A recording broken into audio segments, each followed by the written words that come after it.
और उस बरसी को लेकर चिराग पासवान और उनके थिंक टैंक ने जो रणनीति तैयार की थी, जाहिर तौर पर वो बहुत कारगर रणनीति थी और खेला हुआ है। चिराग पासवान ने सिर्फ बरसी के बाद की बात नहीं कर रहा हूँ, पहले से जो रणनीति तैयार कर रहे थे, चाहे वो आशीर्वाद यात्रा हो या तमाम यात्राएं हों, चिराग पासवान ने सिर्फ नीतीश कुमार के साथ खेल नहीं किया है, चिराग पासवान ने तेजस्वी यादव के साथ भी खेल कर दिया है।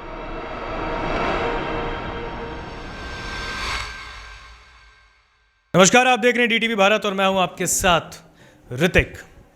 राजनीति एक ऐसा शब्द है जिसमें उम्र लग जाए लेकिन आप समझ नहीं पाएंगे कि राजनीति होती क्या है, और इसको चरितार्थ खास करके बिहार में ज़्यादा लोग करते हैं। बिहार में इस वक्त जो मौजूदा सरकार चल रही है उसको लेकर विपक्ष का दावा हर बार आता है कि लिख लीजिए मध्यावधि चुनाव होगा, यानी कि मिड टर्म इलेक्शन। सरकार 5 साल नहीं टिकेगी। सरकार के लोग कहते हैं 5 साल एकदम टिकेगी।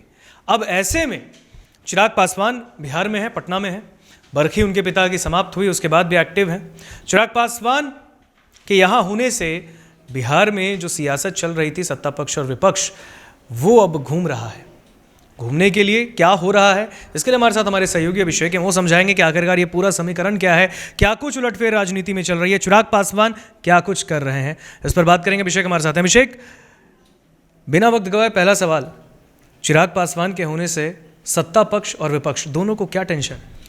देखिए, वाकई आपने बहुत अच्छी बात कही और बहुत महत्वपूर्ण बात कही ऋतिक, की दोनों को टेंशन है। वाकई दोनों को टेंशन है। और अक्सर जब हम चिराग पासवान की बात करते हैं या हाल के कुछ दिनों में हाल के कुछ घटनाक्रमों की बात करते हैं, हाल के कुछ दिनों में जब हम खबरें बताते रहे राजनीति की, तो एक शब्द जिसका जिक्र बार बार हम करते हैं, सियासी खेल या खेला।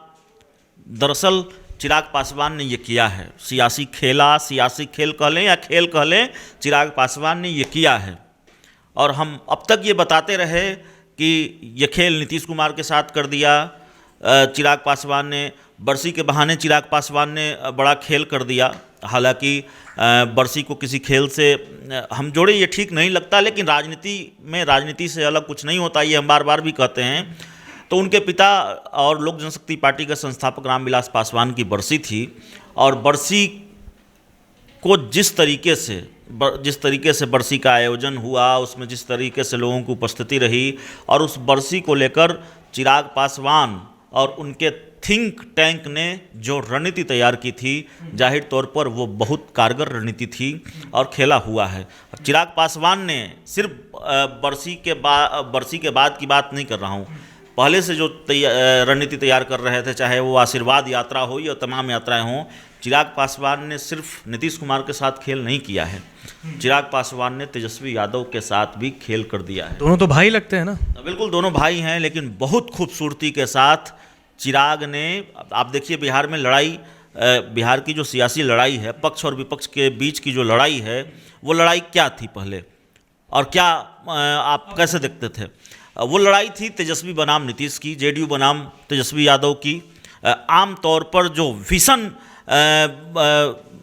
राजनीतिक युद्ध होता है, भीषण राजनीतिक लड़ाई होती है, वो इन दो नेताओं के बीच, नीतीश तेजस्वी या फिर जेडीयू आरजेडी के बीच। लेकिन बहुत खूबसूरती से, और अंतर क्या है, बहुत खूबसूरती से चिराग पासवान ने इस लड़ाई को नीतीश बनाम चिराग कर दिया है। नीतीश कुमार उनके पिता की बरसी में नहीं आए, नीतीश कुमार ने उनको मिलने का वक्त नहीं दिया। बरसी के अगले दिन वो अपनी पार्टी की मीटिंग बुलाते हैं। आमतौर पर ऐसी अपेक्षा आप नहीं कर सकते, उनके पिता की बरसी हो और उसके बाद वो अगले दिन इतनी इमरजेंसी मीटिंग बुलाएं और मीटिंग में एक निंदा प्रस्ताव पारित हो। सभी जिला के जिलाध्यक्षों को, प्रत्याशियों को ये टास्क दिया जाए कि आप प्रेस कॉन्फ्रेंस कीजिए अपने ज़िलों में और बताइए कि नीतीश कुमार नहीं आए, पद्म विभूषण का अपमान हुआ और तमाम तरह की बातें। तो इस लड़ाई को चिराग बनाम नीतीश बनाने की कोशिश है। जो लड़ाई तेजस्वी बनाम नीतीश रही है, बहुत खूबसूरती से चिराग अपना कद बड़ा करना चाहते हैं, तेजस्वी से भी बड़ा या तेजस्वी के मुकाबले अपना बड़ा कर। लेकिन अंतर क्या है वो मैं आपको, तेजस्वी यादव 70 से ज़्यादा विधायकों वाली पार्टी के सर्वे सर्वा हैं मौजूदा वक्त में, और चिराग पासवान के पास बिहार में एक भी विधायक नहीं है। सिर्फ अकेले सांसद हैं मौजूदा वक्त में अपने गुट के। बाकी जो 4 सांसद हैं वो दूसरी तरफ चले गए हैं, 5 सांसद माफ़ कीजिएगा, वो दूसरी तरफ चले गए हैं।